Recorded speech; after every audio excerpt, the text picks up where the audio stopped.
Greetings, Midwestern Marks viewers. I'm Carlos Garrido. Along with me for today's interviews are comrades Eddie Liger-Smith Hello. and comrade Mitchell K. Jones. Hello. Today we'll be discussing the Democratic People's Republic of Korea, its history, and its struggles against American imperialism. Joining us to discuss the DPRK's history and the experience of its visits there and much more is comrade Derek Ford. He is an assistant professor of educational studies at DePaul University and the editor of the Party for Socialism and Liberation's theoretical site, Liberation School. Dr. Ford's recent book, Marxism, Pedagogy, and the General Intellect, makes key contributions to contemporary Marxist thought, knowledge economy, and education. This book is currently being reviewed by Midwestern Marx editor Kala Winchell, who will soon provide the Midwestern Marx readership with a stellar book review. We will be linking the professor's book in the description to the video. So, Comrade Ford, thank you for coming on. Yeah, thanks for having me. Thanks for reviewing the book too. For sure. All right. So the first question we wanted to ask then was, could you give us a brief summary of the conditions in Korea before the 1945 divide along the 38th parallel? Sure. Well, I mean, I think really to make sense of Korea and the contemporary issues surrounding the peninsula and the broader geopolitical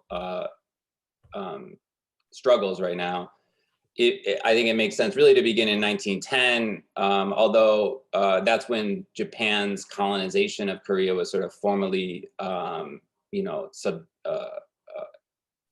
instituted, although the conquest really started earlier in 1876 by the forcing open of several ports, particularly in Ganghwa Island, in the west of the peninsula, and then there was sort of a series of legal and political and military steps, or at least the threat of military force, in which Japan formally annexed Korea in 1905, and then, well, it really annexed Korea in 1905, but it formally annexed Korea in 1910. And really, I mean, like all colonizations, the Japanese colonization was particularly brutal in terms of, physical force, but also the cultural elements, so Korean people weren't allowed to keep their Korean names. They had to take Japanese names. They were dispossessed of their land through a process of basically primary accumulation. And even the English spelling of Korea was changed. It used to be spelled with a C.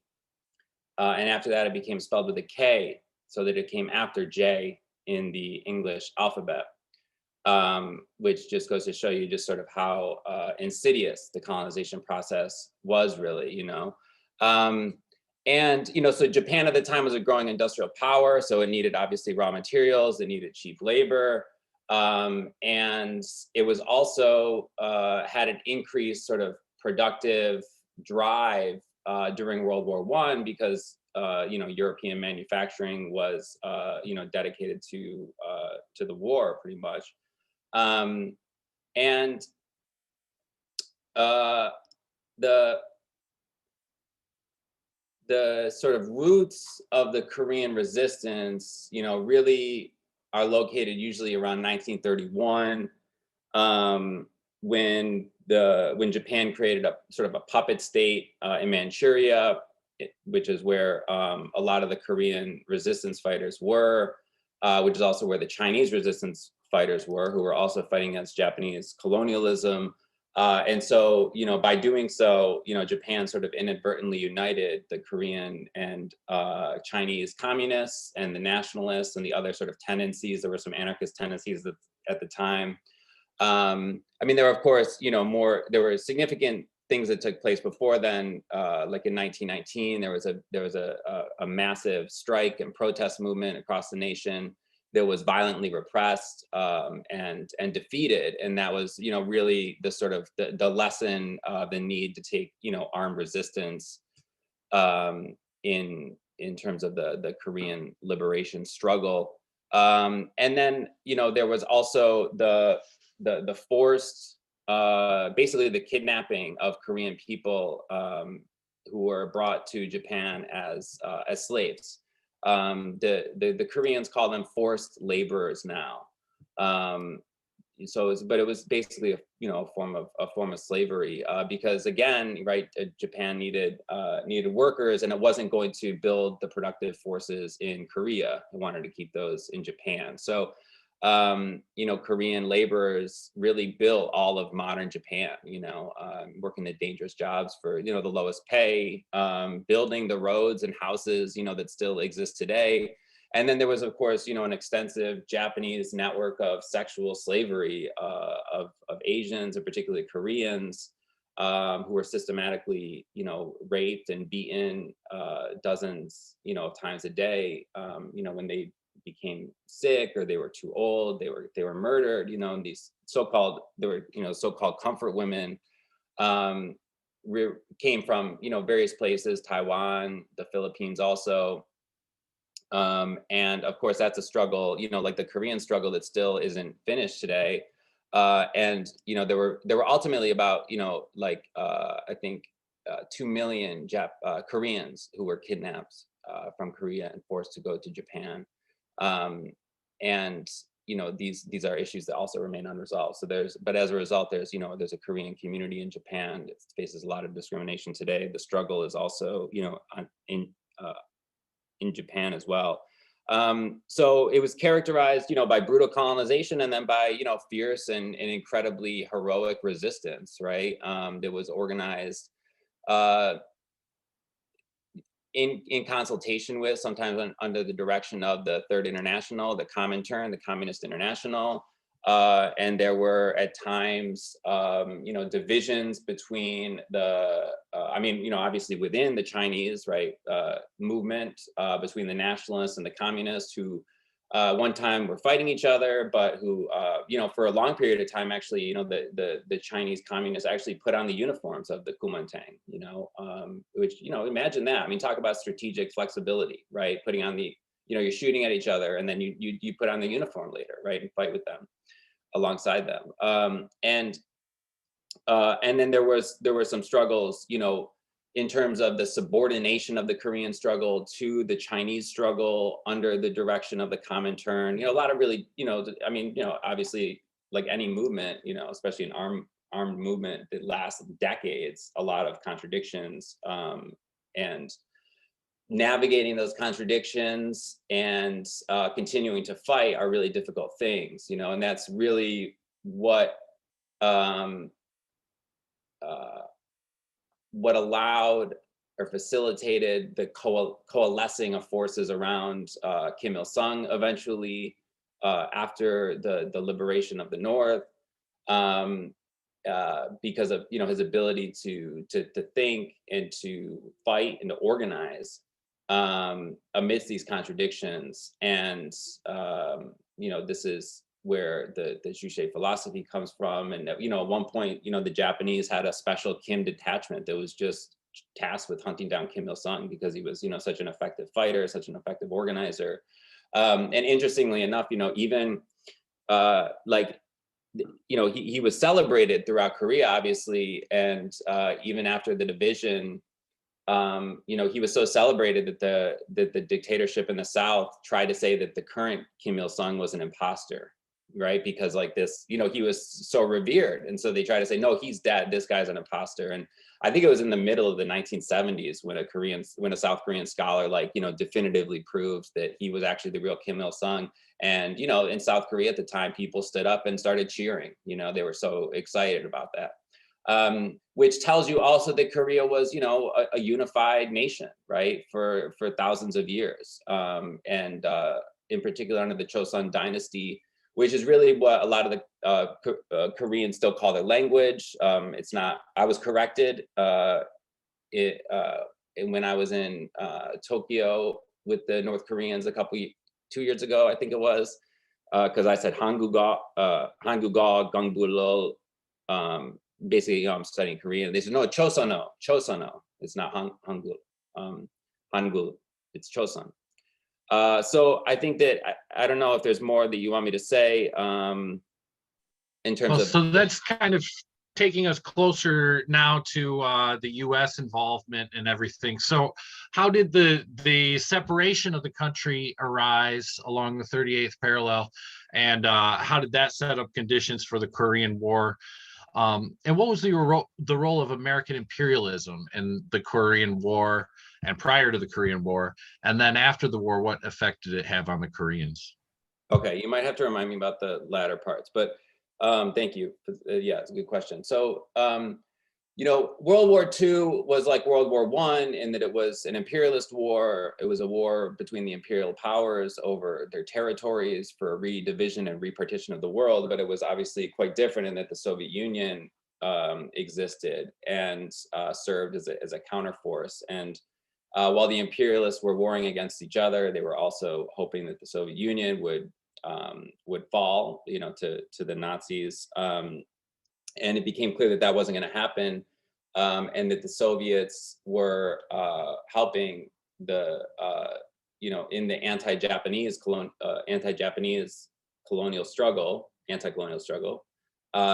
and essentially, what happened was on that night of April 10th, 1945, Dean Rusk and Charles Bonesteel, who were two junior, Army officers, they went into a room and they took a National Geographic map and they drew a line, across the 38th parallel. Neither of them spoke Korean or had ever been to Korea or knew anything about Korea. They drew it because it was roughly in the middle and it would allow the US to keep Seoul, which was the capital. And the Soviets agreed to that. And this, so the deal was basically that the US would occupy, because they knew that if they didn't do anything, if they didn't negotiate, the Soviets would sweep through and liberate, all of Korea, and the power would go to the Korean communists. And so the deal was essentially that within, I think it was 3 years, might have been shorter than that, that the US would, take command in the South and the Soviets would take command in the North, and then, the forces would leave and Koreans would be left to determine their own destiny. But, the first thing that the Soviets really did on August 20th of that year when they entered was they issued a command to set up people's committees, which were actually already organically arising, during the anti-colonial struggle. Which were largely, guided by communist groups of peasants, workplaces, neighborhood committees, people's committees. And so, that's what the Soviets did. They said, set up people's committees. That's where the power is going to be. And really, the entire time the Soviets were in the North, all they really did was rubber stamp the decisions that, the grouping that would later become the Korean Workers' Party made, which is obviously the exact opposite presentation that we're given today in the United States anyways. And, obviously the exact opposite of what happened in the South, where the United States installed Syngman Rhee as a dictator. Syngman Rhee, of course, was Korean, but he was actually really hated throughout Korea. And, he was like an Ivy, he had been like, I think he was a Princeton graduate, right? I mean, he had been like Ivy League schools in the United States. So they flew him to Korea, and there's the president, and there's videos of the Japanese flag being lowered and the United States flag being raised right afterwards, right in the South. And the main thing is that nobody at the time accepted or believed or could even fathom the idea that Korea would be separated, for long. So an artificial separation. Obviously, Korea had been, so unitary. It still is, like there's a Korean culture, right? Obviously, there's, divisions and antagonisms like within any nation, within any culture. But it had been unitary for so long, and it still is in many ways unitary. And that, so really, the war sort of began, 1931 or 1910 when the resistance started, or 1905. But, especially in 1948, when the Republic of Korea was established in the South in August of that year, which wasn't supposed to happen. And it was actually in response to that the Democratic People's Republic of Korea was established.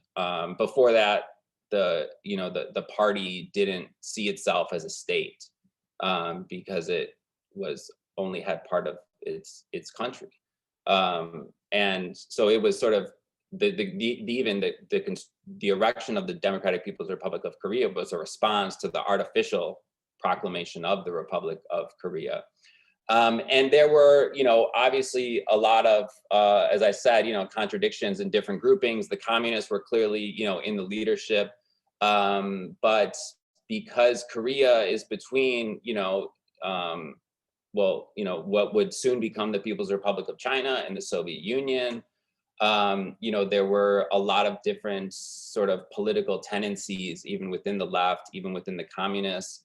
And they needed to be unified, and that's really when the decision was made to unify around Kim Il-sung, because it was an organic decision, but it was also a strategic decision. They needed like a clear, identifiable person around which to rally, and he was the natural choice, right? And there were really endless skirmishes over the border, between 1945 and June 25th of 1950, when the U.S. war against Korea officially started. Endless skirmishes, because neither side accepted, that they would only get half of their own country. The Re-dictatorship didn't accept that they would get half. The Workers' Party didn't accept that they would get half, because they shouldn't. So there were endless skirmishes back and forth, but it was really, I don't know what the historical record says right now, what the sort of consensus is. For a long time, it was that actually, what really matters is the class character of the war, Like, we don't judge the Civil War by saying like who shot first, and like if the South, shot first, then we support the South. You know what I mean? Like, that doesn't make any sense. We support the communists because we support our class. So it doesn't really matter, who like initiated it or whatever. The idea was, there was a war happening. It was a class war, and it was part of the global class war. And the Korean, the Koreans from the north, they crossed the 38th parallel, and they captured Seoul, really within a matter of days. And they kept sweeping, through the peninsula. And within really 3 months, they had gotten to basically like the southernmost tip of the peninsula. And that's when General MacArthur ordered the invasion. And U.S. troops, this is really the first was used as a fig leaf for U.S. imperialism. There were there were dozens of nations that supported it and participated in it, but it was really U.S. imperialism's war. Entered, and the reason that the communists were able to recapture the country so easily is because nobody fought for the Re-dictatorship. All battalions would just defect. And when the communists would enter, a new town, a new country, a new city, they would be welcomed as liberators, right? And they would, because there were these people's committees that had been established, and they were still there. They were still fighting in the South too. So they were fed and they were clothed, and they were, they recruited as they were going. They didn't put up any resistance. The armies for the Republic of Korea. And so the U.S. had to come in and use military force, and they were able to sort of push the communists back over the 38th parallel for a time, and they kept going. They kept pushing them back more and more north, and they thought like, oh, this is great. This is easy. But really, the Koreans were laying a trap for them, and they were leading them deeper and deeper into enemy territory, so that Thanksgiving, when Thanksgiving happened, 1 million volunteer soldiers from the People's Liberation Army in the People's Republic of China, they came across the Yalu River, which separates Korea from China, and they just swept, the U.S. troops back and reclaimed what was the DPRK, because and that this is an important thing, is that the communists had state power in Korea before they did in China, right? And they were actually really crucial in some of the most strategic battles at the end of the Chinese Civil War to defeat the nationalists. especially because they took place in Manchuria, where, the Koreans had, they had decades of struggle under their belts, and, they provided incredibly crucial military assistance, that if it hadn't been there, who knows how the Civil War would have turned out, right? And that's important because oftentimes today it's portrayed like the DPRK is like, or the North Korea, it's okay to say either, like, is like the, this like bastard child of China, or like it's this, like this problem child, right? But in reality, right, it was actually the Korean communists who helped the Chinese and the People's Liberation Army take power and reclaim control over their own country. And so they were volunteers, and Mao's daughter actually died during that struggle. And the fighting stabilized at the 38th parallel. Really, by the end of that year, 1950. Yet for 2.5 more years, the United States continued to bomb the North. And this is when the military-industrial complex was first coming about. This is when they first used napalm. All these terrible chemical weapons, and just I'm sure you've heard that by the end of 1951, U.S. pilots were complaining there was nothing left to bomb, and that there were very few structures, if any, over one story left standing by the end of the Korean War. And that was on July 27th of 1953. And did the Koreans want to stop fighting? Probably not. They probably wanted to keep fighting. They could have kept fighting. They've been fighting for decades, right? Like, why would we randomly stop? It was definitely, there was definitely pressure from the Soviet Union, definitely pressure from the People's Republic of China to come to some sort of agreement, right? And so they signed an armistice on July 27th, and that's when things sort of officially, ended, right? And there was some stability actually that was created. And was there more to that question? Just about the effect of the war on everyday Koreans. I read a statistic of between 11 and 15% of Korea's population was killed. I've seen other numbers too, but yeah, I think it could be as high as 20%. It was a very incredibly deadly war. And actually, we just passed the 20th anniversary of the People's Tribunal, which took place in New York City. I think it was September 19th of 2000. And this was the result of some people who were in the Party for Socialism, who are now in the Party for Socialism and Liberation, who had been to Korea and conducted interviews with workers and peasants who had survived the Korean War. And the eyewitness testimony of the victims of US imperialism, both in the North and the South, was shared. It was a US war crimes tribunal.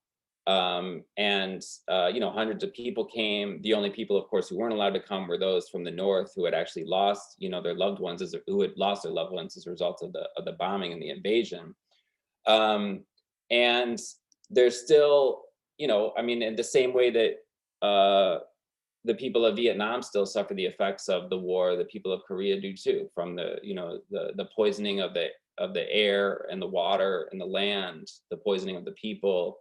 And of course, the destruction of the country, and all of its infrastructure. They bombed all the infrastructure, and they still weren't able to defeat them. That's the amazing thing. They weren't able to defeat them, even though they literally bombed everything. Which is that before 1953, Pyongyang was actually known as the Jerusalem of Asia, because there were so many churches. But the U.S. destroyed all the churches. They bombed all the churches, and so there were no more churches there. And so that's also an important point, to note when the U.S. talks about the DPRK or whatever. There are actually churches in the DPRK now. There weren't for a long time, but there are now. But the reason why there aren't churches is because the U.S. bombed them all. And that was just part of the sort of overall wanton destruction. The fact that brute force, can never really defeat the workers and the oppressed. And it also, there are still people alive who fought in the Korean War, right?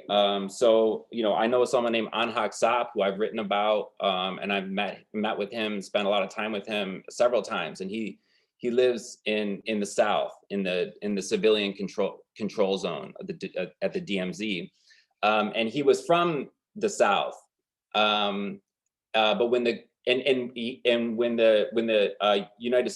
United States troops came, he welcomed them. He was a kid. He grew up with imperialist education. He thought that they were liberators, but then he saw what the U.S. was doing, and he actually went to join the Korean People's Army, and he fought for the Korean People's Army, and he was captured, I believe, in 1952, and he was imprisoned, and he was imprisoned until the late 1990s.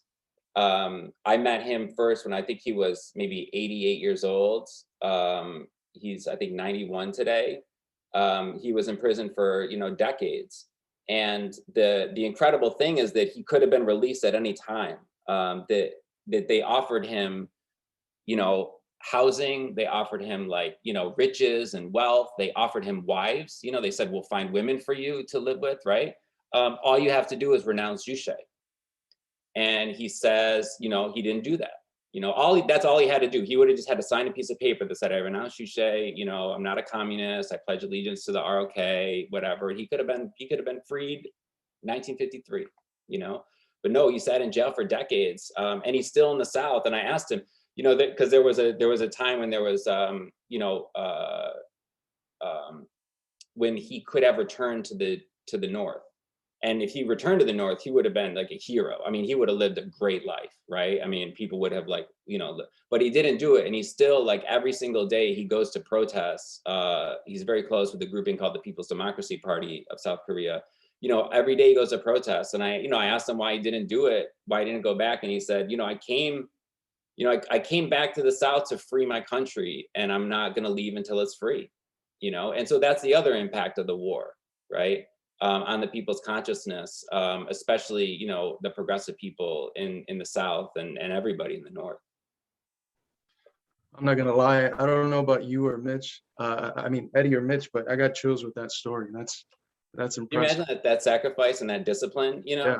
I mean, think about that. It's really incredible. Incredible dedication. That would be the kind of story you could tell before practice to get everyone pumped up. So You might get fired if you tell that story before practice. Eddie. True. Well, I think that he's a very lighthearted person, so I don't think he would be offended by that. And he actually works closely. Well, he works very closely with Reverend Lee, who you might have seen pictures of, because he's the one who set fire to General MacArthur's statue. And he actually set fire to it twice. The first time he wasn't caught. He wanted to get caught, so he set fire to it again. So the last time I saw him, actually, he was in prison for that. And he said he was doing well. He was writing a book of poetry, and one of our comrades just came back from the South and got that book of poetry. That's awesome. So just to roll into the next question, what sort of tactics has American imperialism been using on the DPRK since the end of the Korean War? And how has American and Western propaganda in general been able to manufacture the existing narrative of the DPRK, which includes but is not limited to it being, quote unquote, the world's greatest threat? Also, is the rest of the world as blindly acceptant of this narrative as most Americans are? Mm-hmm. Well, just the last question first. I mean, I think that, obviously people in the Western imperialist countries are, nobody more than the United States, of course. I mean, we call the Korean War the Forgotten War, and but Korea is probably the most demonized country in the entire world, and the most demonized government, the most demonized party, the most demonized people, for sure, But that said, obviously, especially in countries where there are large, even like social democratic parties, people look very differently upon North Korea and the DPRK.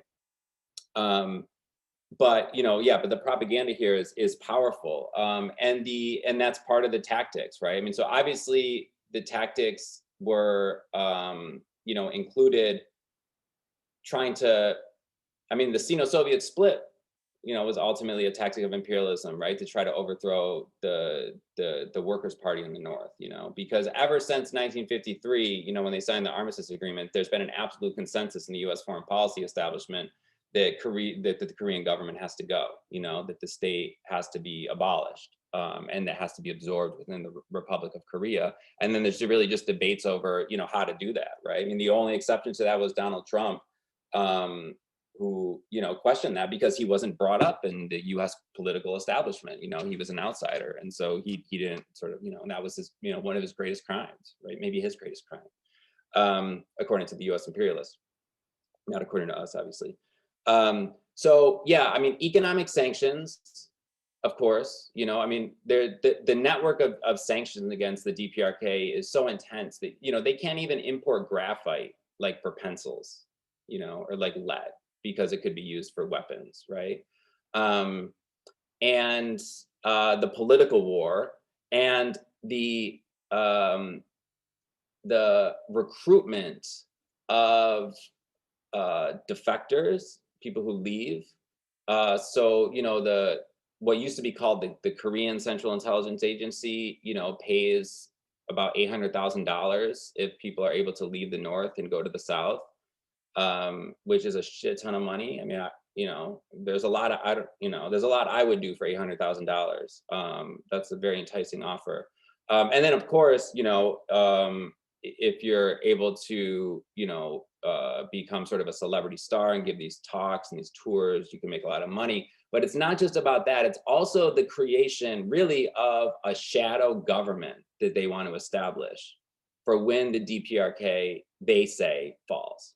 Because that's also what they've been saying for decades, is that the government is going to fall, that it's unstable, and that it's just a matter of time. That's what Obama's policy was, strategic patience. It basically meant we're not going to do anything, and eventually it's going to collapse. That's what happened on the first Bush administration. It was only under the Clinton administration at the very, very end where they were like, you know what? This government isn't going away, and we're going to have to deal with this government.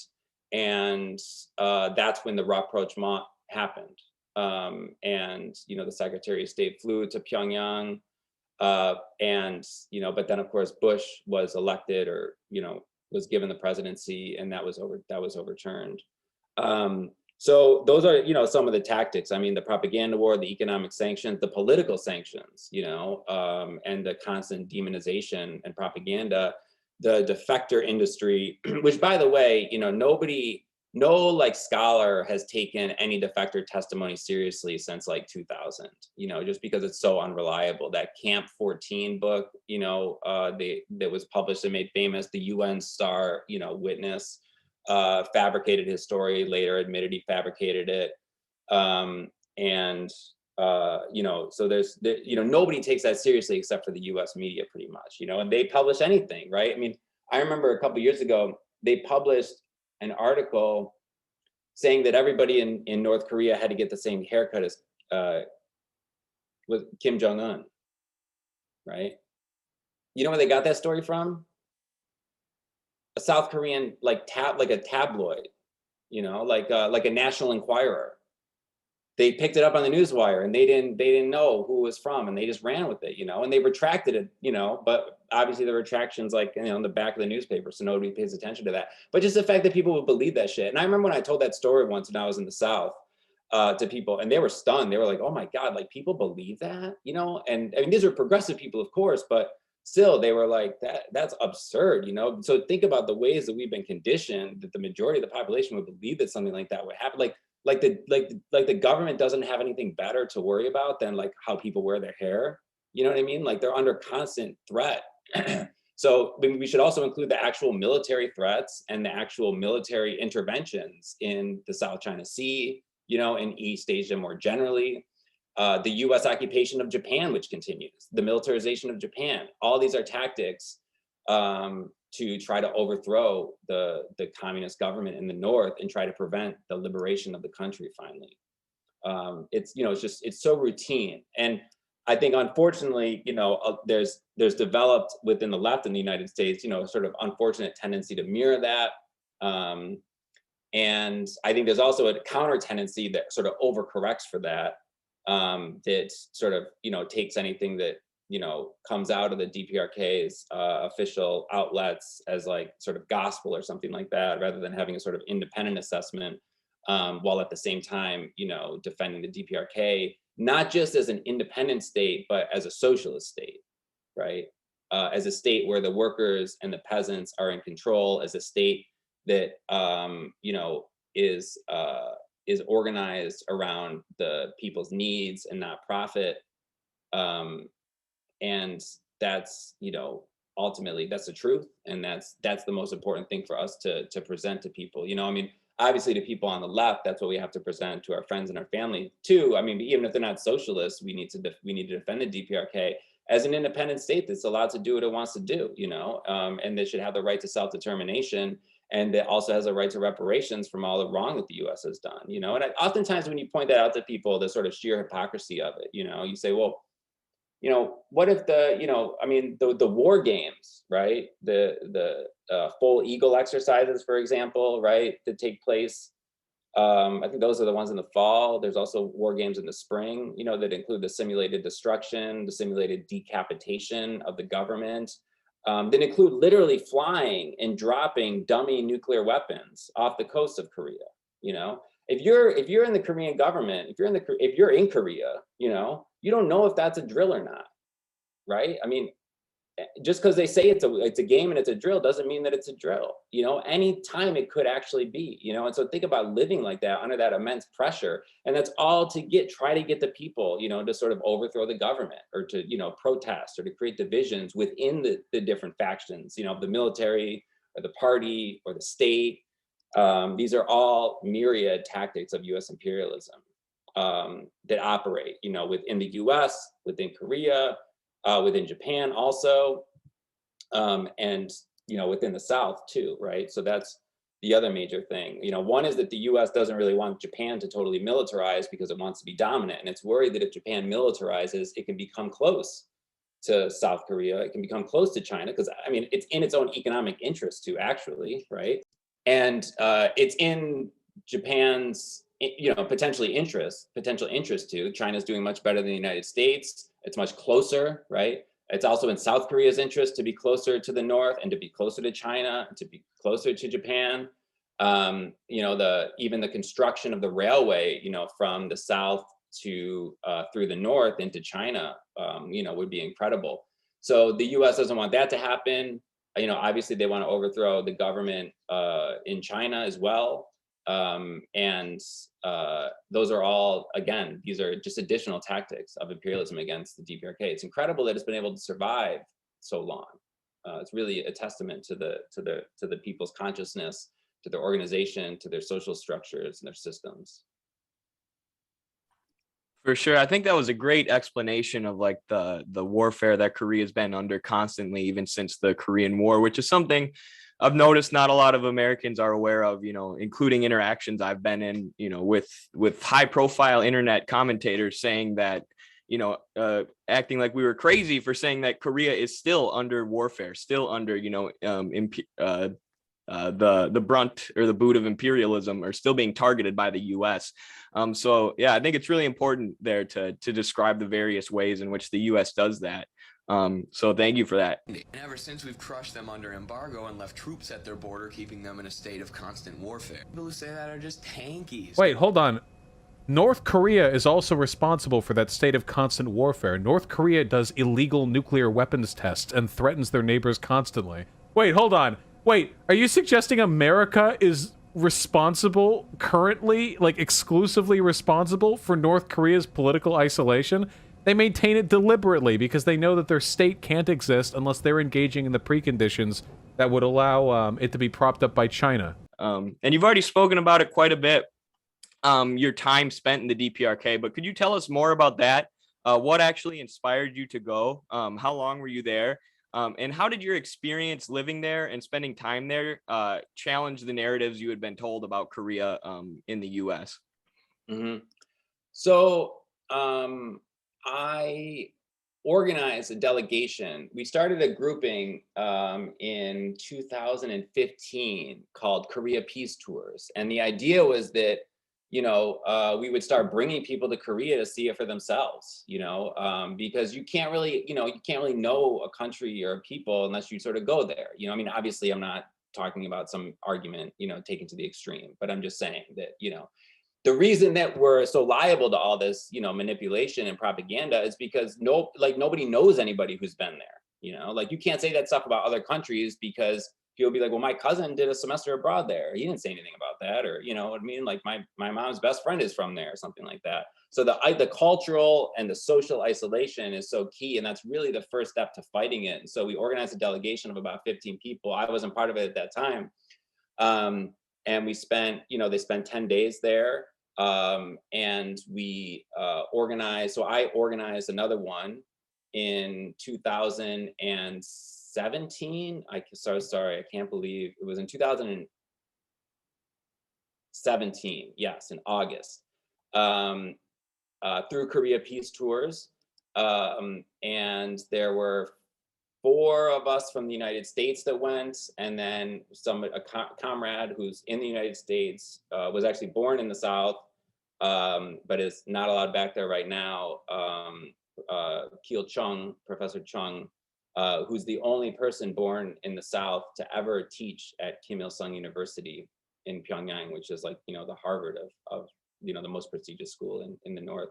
And he is a director of something called the 21st Century Council on International Relations right now. So anyways, we organized a trip with the Koreans and with Keel, and we almost weren't able to go because we left on August 1st of 2017. Rex Tillerson announced the US travel ban against Korea, but it didn't go into effect until August 31st or September 1st.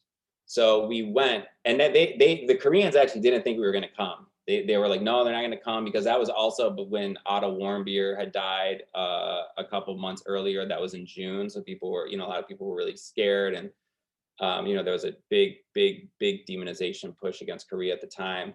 And so we got there, I think early August. It's a tough time to go. It's super hot. But, immediately you just, everything falls apart. The narrative falls apart immediately, because just to give one example, like it was easier getting in and out of North Korea than it is getting in and out of the United States. You know what I mean? Like when I, they asked me they asked me if I had pornography and if I had whatever, and like what my occupation was, right? Like literally, and that was it. And the US, it's not like that at all, right? I mean, I only got in easily back in because I said I was in Korea and they just assumed I was in South Korea.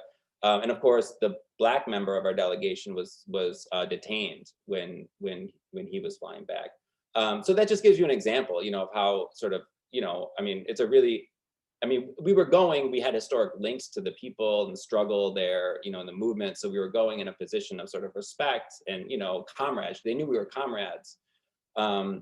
And we would see foreigners, other foreigners, primarily Europeans during the time. They were surprised we were Americans. They were there just because of the travel ban that was very publicized. And Trump, we were there when Trump was threatening to rain fire and fury down on the country, And I remember one night watching the news at dinner, and the newscaster, it was basically, they were saying like, if you do that, if you keep up these threats, we're going to fire 4 missiles, by Japan. And they gave the exact coordinates to show like how precise they could be.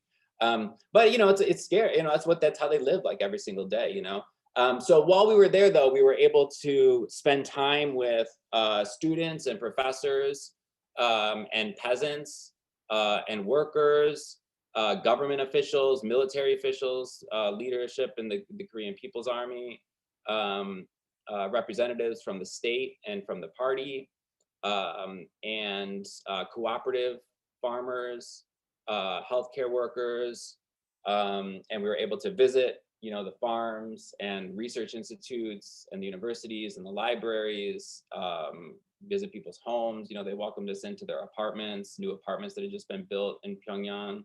And we were able to go to a lot of different parts of the countryside, the demilitarized zone, of course, the 38th parallel. And interestingly, we went to the 38th parallel. There's a lot of checks along the way. When we got there, when we looked to the south, there were no soldiers anywhere. And they were like, no, they knew you were coming, and so they all left, you know. So what we did was we left, and then they all came back, and then we came out and we saw them. You know, they just didn't want us to see like the presence, you know. But it was sad, you know. It was really sad because, and they told us, they were like, we're not upset at them. Those are you know, like those are like, we feel bad for them. They're under, you know, they're occupied by the United States. You know, we don't want to shoot at them. You know, we want to help them. We want to liberate them. We're not gonna, you know, we're not gonna fire at them. We, you know, don't, you know, we're not here antagonistically. You know, they're not the enemy, right? Those are you know, they use as brothers, right? And so it was, you know, the other thing that I'll say is that it was really, you know, they were welcoming and they were open about everything. You know, they were open about problems that they faced. They were open about their histories, their personal lives. They were open to us about everything, you know.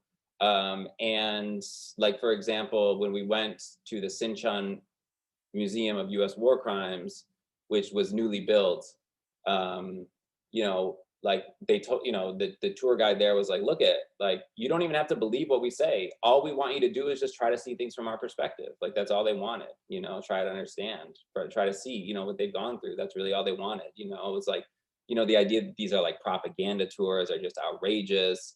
It is true that there are like restrictions on certain travel. We didn't have a lot because of like the people that we were with. We were able to really go where we wanted to go, but also like we always had somebody with us, like, but maybe not somebody from the north or like an official representative, but, you know, somebody, a Korean, because, you know, like if I'm walking around, like, you know, going to the grocery store in Pyongyang, people are going to be like, there's something's going on, like you know, this is not right. You know what I mean? Like, so, so that, you know, but like other, you know, other groups are able to, you know, move much more freely, and without as much suspicion as like somebody, you know, who's from the US. But we were treated, you know, just with incredible, you know, incredible hospitality, the same hospitality I've encountered in the South. And, you know, we had an amazing time getting to know the people and getting to know the country and talking about politics. And it's clear, you know, that there's, you know, that there's different debates happening within the party. Obviously, it presents an, you know, a united front, but, you know, I mean, I'm sure that, you know, there's, well, you know, Kim Jong-un actually, you know, wanted to increase the number of like free trade areas in the country, you know, like special economic zones. There's people that want, you know, a little bit more opening up, people that want a little bit more cultural opening up, you know, people that might be a little bit more social democratic. There is a social democratic party in the DPRK, although it's like not that different from the Workers' Party. It's pretty much just so that they can like interface with the social democratic parties of like Europe and other places in the country. But there's 3 different political parties that you know, sit in the People's Assembly. And like we went to, you know, like not fairs, but what do you call it? Like, yeah, I guess like fairs, you know, like ride rides, you know, do that kind of stuff. Of course, and see the historic sites, and like talk with farmers, you know, like, and learn that they're organized around cooperative lines, and that they elect their leadership every year, and their leadership interfaces with the state to determine, you know, they tell them what the material conditions are on the ground, what they're capable of producing. The state tells them what they need, right? And 50% of the produce actually in the Migak collective farm, which is where we went, goes to the maternity ward down the street. You know, that's where they grow food, they eat the rest, they might trade the rest in a sort of like kind of, you know, small open market situation, like a barter situation. You know, but that's what they're growing food for. You know, it's a very different kind of, you know, ethos and work ethic. You know, in the workplaces, they have musicians play, they have nurseries, you know, everything is very integrated. There's children, you know, walking around the street. And that's the thing too, is, you know, you can't really, I don't know if you ever met a child, but you can't really tell a child what to do, right? You can't tell all the children in Pyongyang to like behave, right? But you know, so you can see it, like when the children are walking alone, you know, at 9 p.m. in the middle of the city, you know, with not a care in the world, right? Without a fear of being in danger. You know, you can see what kind of culture that is, or what kind of society that is, you know. We saw a lot of military people there, but the military, you know, like when the people in the army are walking down the street, like their shirts are unbuttoned. As I said, it was really hot. You know, they're not carrying weapons, right?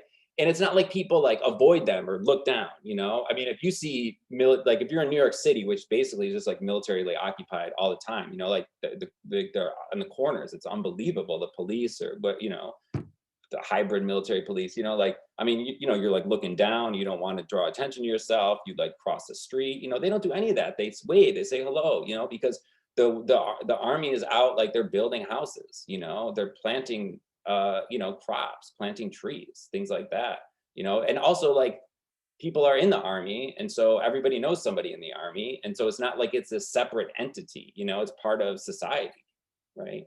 And we were able to visit the schools, talk with the teachers, talk with the students. So we were given a lot of really amazing opportunities. And, you know, it's really great, but it also breaks my heart because when I go to the South, you know, like my comrades there can't do that, you know, and it's like so terrible. I mean, I can't go there right now because of the travel ban, which the US imposes. The DPRK would let us come, you know, right now. But the US won't let us come. And so that's really, I think that, you know, such a tragedy. And people in the South, you know, it's not just the progressives that want to go to the North, you know, like I remember speaking at a conference one time and, you know, this young woman, college student was just like, you know, we want to go camping there. Like, we want to go to the mountains there. We want to go camping there, you know? And, you know, they should be able to, like, it's their country. It's just, it's incredible, right? But it's just because of US imperialism that they can't do that. And it's a situation that can't last forever. You know, all wars have to end. The division has to end. The division will end. It's just a question of sort of under what terms. You know, the DPRK has always been incredibly consistent about their position for, you know, basically like a federated state, you know, two different governments, right? One state. And, you know, but it's US imperialism, and it's even US imperialism in the South, right? Because, you know, for example, during the last military exercises, which they had to scale them down, right, because of COVID. They still took place in August and September, but they had to scale them down. But which is good, right? I mean, you want them to scale down. But the problem is that the South Korean government and the military, in order to sort of get autonomy from the US, have to prove their own military capability, right? So they're caught in such a tricky situation, right? Where, like, you know, there's a lot of social democratic people, you know, in the government and even in the military institution, you know, I mean, they might, you know, they're not communists. They might even be, you know, like, you know, politically opposed to the North, but they believe that like they should be able to travel there, you know what I mean? And like they should be able to see their relatives who they haven't seen in 80 years, right? And, you know, that's like the sort of, you know, that's like, you know, I mean, I was there, I was in the South during the first summit between Chairman Kim and President Moon. And everybody there was so joyous, you know, everybody, like I mean, I was at lunch and this guy I was with, he just kept showing me pictures of them like shaking hands and like crossing the DMZ, like, and just smiling and just like, you know, like I was looking at his phone for like 30 minutes and he was just flipping through these pictures, smiling, you know? And then of course there's like, you know, 100 like super reactionary people protesting, but like that's you know, I mean, there's a lot of people in Seoul where I was at the time, right? I mean, it's incredibly insignificant. Everybody was so happy, you know, and President Moon's rating basically increases and decreases based on how inter-Korean cooperation is going. Because, you know, for the young people too, it's like, because they you know, the economic situation there is so bad in the South, and it would be so much better if, you know, even they were able to open up the Kaesong industrial complex, you know, and get that going again. And again, open up the railways, you know, a lot of the places, a lot of the groups that I would work with, we would have events at the Railway Workers Union, you know, because they need to correct, you can see the railroad, like it's there, it keeps going. You could go there, you know, and you could you could have more trade with China, for example. That actually leads me to I wanted to ask you a little bit more about your experiences in South Korea, because I recently saw a documentary called To Kill Alice. I don't know if you've seen this, about a writer and musician, Shin and Yun Mi. Shin En Mi, who, after traveling to North Korea and writing a book about her experiences there, she went on a tour of the South talking about it. And she ended up being driven out of the Republic of Korea by state prosecution and far-right terrorism. Actually, there was an incident of terrorism at one of the talks. So it seems like there is this reactionary element that will shun and go after anybody that even says anything, at all positive about DPRK. So I was wondering if any of the groups that you met or talked to had suffered any similar hardships in the Republic of Korea. Yes. So the national security law is like the biggest struggle that the South Korean progressive movement faces, because the national security law instituted under the U.S. imposed Reed dictatorship makes it a crime in prison to mention, to say DPRK, to talk about North Korea, really, to say communism, to have works by Marx or Lenin or Kim Il-sung, to speak favorably about socialism. It's a crime, and even talking about reunification can be a crime. And when I went, there used to be a grouping. The situation, it gets better and it gets worse in terms of the government, the social struggles. Obviously, during the Sunshine period, Kim Dae-jung, it was a little bit more open. When the June 15th summit in 2000, which a historic summit that's still celebrated. I visited the June 15th committees that they have all over Korea, all over the world. I haven't visited them all over the world, but they are all over the world. To celebrate that. And there was, when I went first to the South, it was in 2016 in the summer, with a group called, at the time, so it doesn't exist any longer, but it's like the Organization for Independent Korean Reunification and Democracy. And the reason why they were that group is because they had formerly been part of a group called the United People's Party, or the UPP. United People's Party or United Progressive Party. Maybe somebody can look that up. They were a grouping of basically all the different, they were a coalition of all the left forces, from social democrats and anarchists and Trotskyists to communists to whatever, liberals. There was United Progressive Party. United Progressive Party, thank you. And they had, representatives in parliament and everything. And then the Park Geun-hye administration or regime really had the Supreme Court declare them illegal based on this ridiculous idea that they were agents of the North, and so they were disbanded.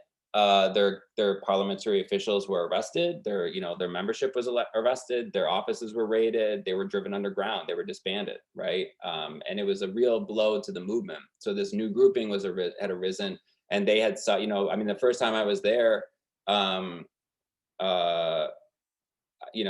every time I've been there, pretty much I visited a political prisoner, somebody who's in prison there. Prisons, they're a little bit different. They're not like the U.S. where they're not that they're great or anything like that, but they're different. It's much, I don't know if you've ever tried to go into even a local jail, but it's you got to get there at a certain time and go through this really intense, surveillance and security and all this kind of stuff and whatever. Pretty much everybody in the movement there has spent at least some time in jail, oftentimes for violating the national security law. Which, as I said, is really the main obstacle. So the first time I went in June 2016, I visited Kim Hae-young, who was the director, or who was involved with the Korean Alliance for Independent Reunification and Democracy, a prisoner of conscience, and a cancer patient actually, and who was denied treatment, and she was the victim of a security anti-communist breach. Basically, Amnesty International was even on her case, and eventually she was released, and I was able to see her in Washington, D.C. a couple of years later. But then, then another leadership was arrested, right? Because you can't talk about these things. But I will say that the situation has changed quite quite drastically in a sense, in that the first time I was there, it was this grouping, and I was there as a professor with the peace movement, right? Because I'm a professor, I'm able to speak more openly about things there. I don't have the same restrictions because I'm a US citizen also, but I can say the words communism and socialism. I mean, not like in a forum. I can't say them like if we're in the taxi, I can't say those things, you know, or at dinner. I remember one time I said chupe, which is cheers, but that's how they say it in the North. And they were like, don't say that. That's not, we don't say it. We'd say it different down here. But I learned, you know, that's where most of my Korean that I know comes from. But you know, if I'm giving a public talk, I can present, you know, any analysis I want, right? But then the next time I was there was, I believe, in 2018. It might have just been the next year, actually. But yeah, after Park Geun-hye was overthrown through the Candlelight Revolution, and you know, the national security law is still in effect, but there's a little more openness. And actually, during the Candlelight Revolution, before Park Geun-hye was overthrown, the Korean Alliance for Reunification, Independent Reunification Democracy forms the People's Democracy Party, which was a very bold move to do. It was a very, you know, they were anticipating sort of the victory of the revolution, you know, the movement correctly. And they, you know, they declared their party right on the square where the protests were happening. It was really quite incredible to see their inauguration of the PDP, like during the movement. Kim Hae-young was still in prison at the time. She's in the leadership. And I was able to go later, you know, as a representative of the Party for Socialism and Liberation, right? Which tells you, you know, how things have changed a little bit in terms of the opening up, right? But there's still, like, it could still change any single day. You know, I mean, they're still followed, they're still heavily policed. They can't train comrades ideologically inside the country. They are prevented from leaving randomly. You know, one time when I was going home, somebody was coming with, you know, Yang Go-in was supposed to come with me. She was going to go to another country to see somebody, but they wouldn't let her leave. You know, so these kind of things happen all the time. The restrictions on movement, the arrests, you know, spending, you know, just everybody in the movement has spent like at least a year in prison or will, you know, for being in the struggle, but that's how dedicated they are. That's how disciplined they are. You know, the PDP, for example, actually was the only grouping in the South to send somebody to Kim Jong-il's mourning ceremony. And they knew that she would never be allowed back in the country, you know, but they felt it was that important for them to send a representative to actually participate in the, you know, in the ceremonies, in the mourning ceremonies, that they did that, you know. That's how important it is, you know, to the struggle there. So there's an incredible amount of oppression in the South, and it's not just the political repression, it's also, you know, the economic oppression and the everyday life oppression of, you know, the US military bases. Like, you can't get from one side of Seoul to the other because the US military base is in the middle of it. You got to go around it, you know, like everything you do. The US embassy is like bigger than the parliament in the central square, right? You know, there's a Pyeongtaek military base, which is the largest overseas military base, which has numerous golf courses in it, right? And it's constantly expanding, and they're just displacing these, you know, entire neighborhoods, entire communities, and they're farming communities, right? So even if they build them housing, they don't have jobs, right? And then the farms that are left around it, you've got airplanes flying up and down, which is terrible for, you know, the livestock, right? There's all the pollution for the earth.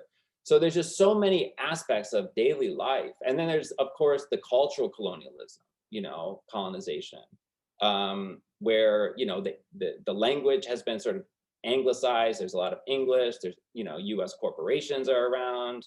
And that's something that you never, you know, you don't see that in the DPRK, obviously, right? Everything there is Korean dress, Korean language, Korean culture, Korean music, Korean film. You know, there is, you know, I will say that there is US culture there, you know, like at the library, you know, you can, you know, rent CDs of the Beatles and, you know, Harry Potter DVDs and books and stuff like that. But like nobody really wants to, you know, because they like Korean things there. You know what I mean? Like, it's kind of like being like saying that people in the US like can't have access to Kim Il-sung's works, right? But like people in the US aren't unfortunately interested in that, right? I mean, it is a terrible analogy, but you know what I'm saying? Like they don't really care. They're like, why would we want Harry Potter? Like we got our own culture here, you know, like that's what we like. Like we don't want that stuff. So yeah, so there's an incredible amount of repression just coming at people from all sides. The economic situation is terrible. And the housing situation is really bad. And the US takes up so much space, you know. The bases could be expropriated and the housing question could be solved for everybody, you know. Comrade, I just wanted to step in. We have very little bit of time left, around 10 minutes.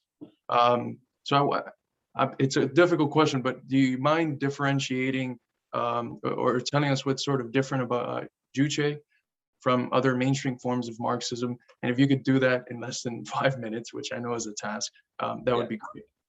Well, Marxism is a generalization of the experience and knowledge of the collective struggle of the working and oppressed classes, you know, and Marx was clear about that he not only supported anti-colonial struggles, but believed that anti-colonial struggles could spark revolutions in advanced developed capitalist countries.